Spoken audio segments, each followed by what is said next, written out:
Hi and welcome back to Garden Ninja. Now today's video guide is all about roses that don't flower, how to fix them, troubleshooting your roses if they're not flowering or putting on buds, and how to make sure that every year you get beautiful roses. So come on, join me, Lee Burkhill, the Garden Ninja, as I help you fix your roses.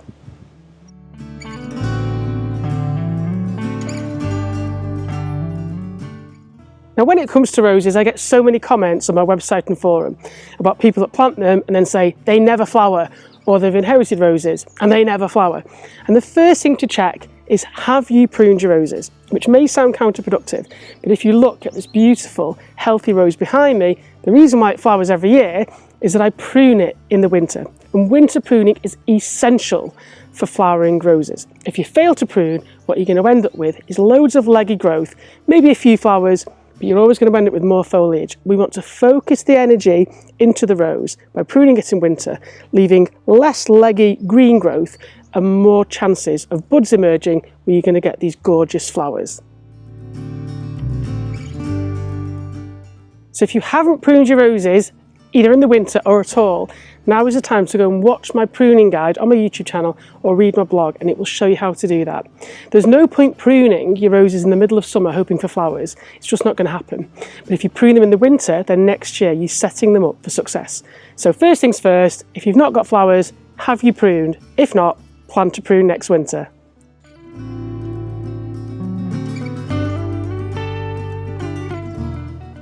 Now the second thing to consider with roses is, have you fed them enough?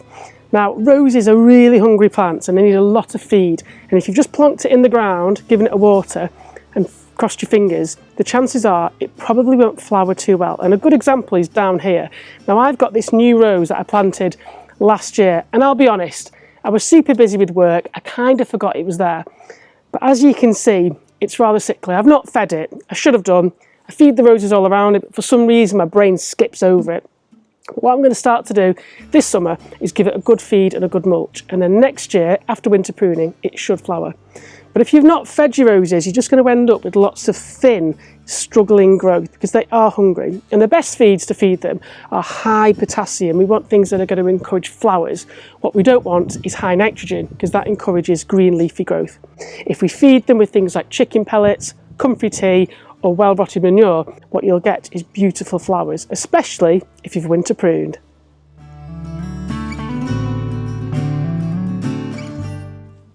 Now the next niggle is overcrowding, and even I am sometimes guilty of this.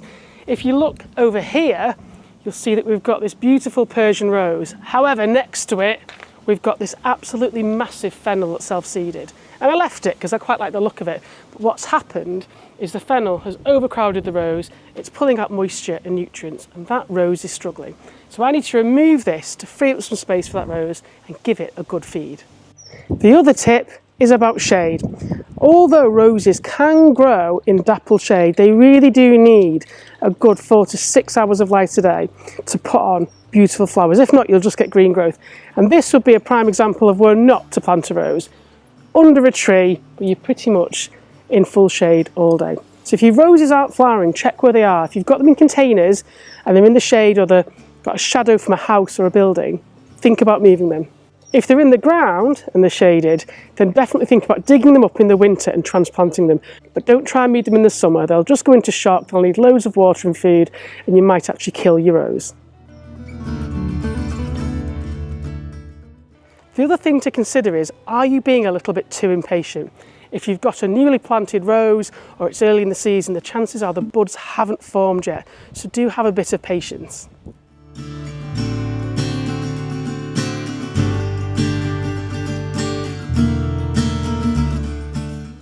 So another niggle I hear about a lot with gardeners who aren't getting gorgeous blooms, like my roses here, is that they tend to prune them at the wrong time of year. So if you're pruning your rose in early spring, you're basically cutting off all of the flower buds that are going to send up gorgeous flowers. Also, some gardeners get a little bit impatient and think, I'll just tidy that up, I'll nip that off. But roses are a summer flowering plant. So if you're doing anything in spring with a perissecateurs, the chances are you're doing more harm than good. So it's all about patience. But if you've got an established rose like I have here, as long as you're feeding them, pruning them in winter and making sure that they don't dry out, you're pretty much guaranteed to get roses. Another top tip if your rose isn't flowering, so at the base here we've got the graft. This is the rootstock that's been grafted onto the rose to control its growth, so they're nearly always grafted. If you notice suckers, which are green shoots coming from below this knobbly bit at the bottom, they're known as suckers, and we need to cut them off because they are the original true rose, not the cultivar or species that's been bred to be grafted on, and they will zap energy. They are much more vigorous than this one. So if you see green shoots, get your pair of snips and snip them way back to that rootstock.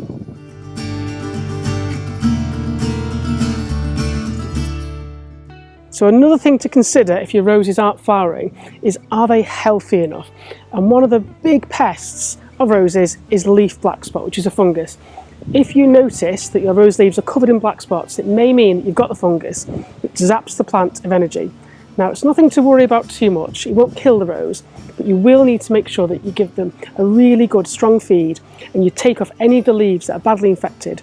Don't compost them. Make sure you put them in the bin because the fungus does spread. But even my roses here at Garden Ninja HQ get black spot every now and then, which is usually an indicator that they need more food and a good old drink.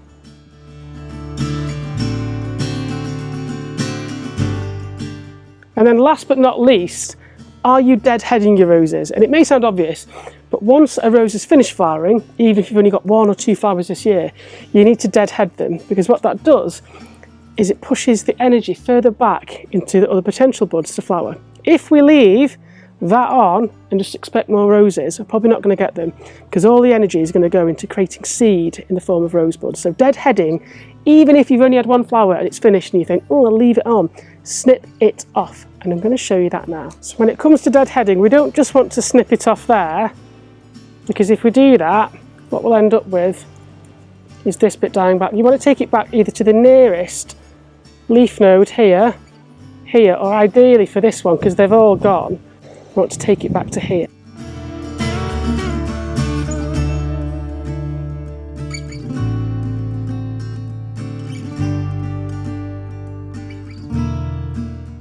If you've not already subscribed to my YouTube channel, hit the red button to subscribe today. Also click the bell for notifications. We'll have access to hundreds of garden design hints, tips and hacks from me, the Garden Ninja. And best of all, it's free.